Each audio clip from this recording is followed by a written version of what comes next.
only been recently since I've done one of these, but I think I'll do another one because I've got a couple of new things happening. I ain't been doing it. I look a bit worse with the beard and that because I've been in hospital for the last few days. My wife finally had the baby, so that's all good. It's a nice and healthy little boy. I'll try and stick a picture on it for all you. I know you're not really interested because you're only interested in my tomatoes, but I'll show you anyway. In fact, I'll just stop this now and show you. So if all went well then, you'd have seen a picture of little baby Owen. But I don't know, I'm not very computer literate, so it might not be. Also, this video I want to say a big massive thanks to Baconsoda. I don't know if you're watching. Bacon as in bacon, the food, and soda, S-O-D-A, all one word. Just check his videos out, it's pretty cool. And I'll show you why later on, and I'll tell you why I'm saying cheers to him. Going out of his way to help me out. So we'll just crack on. I've got a little bit of, from what I can see, my original strawberries are starting to flower a little bit. Tomatoes, I don't know if you can see them in the background very well, flowering. I've actually got some fruit on one of them, and I've created 2 more little tomato lines, and I've planted my courgette outside. So what I'll do is we'll go through them now. Chilies as usual, it's not much happening. Basic same stuff. Cabbages, them surplus ones, so I don't even know what's going to happen with them. I might give them away to people. Like I said, my original strawberries got plenty of flowers on them. These are actually a 3-year-old now, but I never did the, cutting them back on the first year. Hoping the second you get double yield. I just left them and I didn't do bad. I mean, I had enough strawberries to last me and my partner all this time. Yeah, again, still infested with ants, so something I'm going to have to look into when it's fruiting. These tomatoes, we're taking baby Owen visiting this weekend up to the in-laws, so I'll probably get rid of most of these to the father-in-law because he got a bit of a green finger last year after chatting with me and grew his own. He didn't do very successful because he didn't know. He just put them in a grow bag and left them basically to it and watered them. And then 3 months later when I went up, they were just basically a big bush, and he had like 2 tiny little marble-sized fruits on 3 massive plants total. They were just all bushy and stringy. But this time around I'll show him how to deal with suckers. I mean, if you're not sure what a sucker is, I'll give you a quick demo around here. You see the middle, this one, what I'm wobbling now, and it's like this, the middle one. This is called a sucker. Now the main plants, because I've been in here in 3 days, you can see each one of mine had one. I've just cut them all off now. They're a big bushy plant. It's only been a few days. I'll leave the small ones, so it's not much point. So and the same with them all. Look, they're all really bushy. So I'll just come and trim them really back now, and then I'll also leave the top one on now because I tried to get it a little bit long.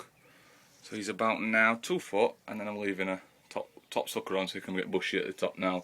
Same, I do that on every plant. If you see there's all of the sucker on there, I've left the main sucker on there. It's quite a big one but it's just a leggy one.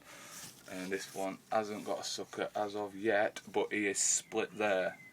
So it'll become 2 at top, which is the same thing I'm going for. Anyway, this is my tumbler. It's got plenty of fruit going on him. See, I've got a bunch of fruit here. He's got some fruit growing here. I don't know if you can see them with the camera, but all you will grow tomatoes should know that they're obviously the first signs. Some growing there. Like I said, he stopped developing tall ways. I've never grown tumbles before, but apparently they don't grow tall anyway because they're designed for the likes of hanging baskets and such. But even so, I've left him a little sucker here. I'm not touching this one. I'm not going to no suckers off it at all because if you actually look, this is a sucker, and look, it's got plenty of fruit on it. So with this tumble I'm not touching it. As usual, I put my marigolds in the pots for the plants that are staying in the pots. So these are my sunflowers, you can see. Nice, alright. These tomatoes are getting a good size. Excuse my camera for getting thrown around. I mean, let's for instance, what's these about beefsteak? I'll pull a beef out. Oh, it's stiff. And I'll show you what I mean. See, it's got nice roots, but it's still inside the pot. Obviously I also advise to take off the pot, but don't take off the pot if you think you're going to damage the roots. It's always better just to leave them in the air. But if you develop them long enough inside there, it actually ends up degrading by the time you get around to it. Here's a better example. Look, it's still got all its pot intact. Like that, I'd personally probably pull most of that off. You see, it just comes off quite easily, so that's not a problem. These are just surplus tomatoes. They'll be getting used later on. The marigold's ready to go outside. A couple of cucumbers, a pumpkin. Spare me a sec. Right, and we're in. You see here we have basil and tomatoes. I'm not sure what tomatoes these are, but as I bought them as an hanging basket basil set, tomato set, I'm presuming that they'll be tumblers. Same on this side, nice little chunky basils. But we're only £1 for the whole banging basket complete set, so I can use it as a flower pot next year and such. That's my original cucumber radish. He died off, but well, look, you can see they died, but it seems to be coming back alive now. Basically, so let's stick him in a pot and left into it. A couple of different peppers, biggest pepper, and just one strawberry. What I took, he was a runner. I just cut him off and I thought I'll stick him in a pot. He hardly even gets watered. I else forget about him, but he's still going strong. What we've got in there, a couple of rosemary cuttings at back, one piece of corn what I've got surplus, a couple of beans, broccoli, beetroots. I always forget what beetroots are called. Them are tomatoes as you've seen. And what we will do is go on corn. I've seen corn. I've never grown corn before. I don't know how big it grows, how much it looks like, how much corn you get for one piece, but etc. Anyway, these are the plants that Baconsoda sent me. As you can see, they're nice size. I have actually got a picture of them, so what I'll do now is hopefully you'll see a picture of them in a minute. I'm hoping that you saw a picture then. If not, I don't know what I'm doing. But anyway, these are them. So this, like I said previously, this is my soft fruit. I've actually put courgette in here. I don't know what a courgette comes under, but I've given him plenty of room, look. And if he needs to grow anywhere bushy, I'm going to try and force him to bush this side round. Anyway, so that's this plot cleared, and you can see now, I'll just go this way. Nice little plot coming up, like I said, I'll be putting tomatoes and such in there. Right, bear with me as I go through these. Cauliflower, red cabbage and lettuces. Don't know what quality you can see in there as, but trust me, they're all there. Lettuces at this side are not as strong as the ones at the other side because these are newer. These are my beans that actually I lost. If you'll see back on my previous videos, I lost all these beans. But I left the ones that had died. And let's do an example. This one of the dead ones. Not really sure how much good you can see, but like a tomato would, it's produced out these side shoots, fresh leaves. So I'm hoping this is going to become the dominant one. And looking at this now, I think this side is going to be overrun with them, which is always good. It's better to have too much than too little. On the inside part where I said I planted stuff, you see I've got a mixture also. I can't remember off the top of my head because I just went for it. I've got a mixture of cauliflowers, cabbage, Brussels sprouts, and what's that over there? Might be red cabbage, I'm not sure. I took all sorts in there. I've got tomato growing in there, random stuff. The potatoes. So I just see there's an ant on my potatoes as well. My garden is absolutely riddled with ants. But this is full bag now, so I'm presuming that they'll pretty much be done. Come down here and see if I can.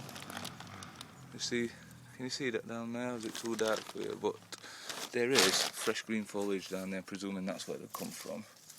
Same here, no signs of infestation. The leaves will all come back nice.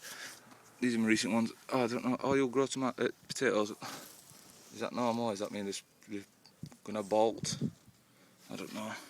But they need topping up. Like I said, I've been busy with baby.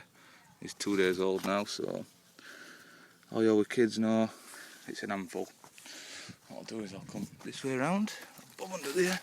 These are my beetroots. Nice size, they're about 14-inch tall. Onions. I'll stand one up for you to give you an idea. Start from the bottom.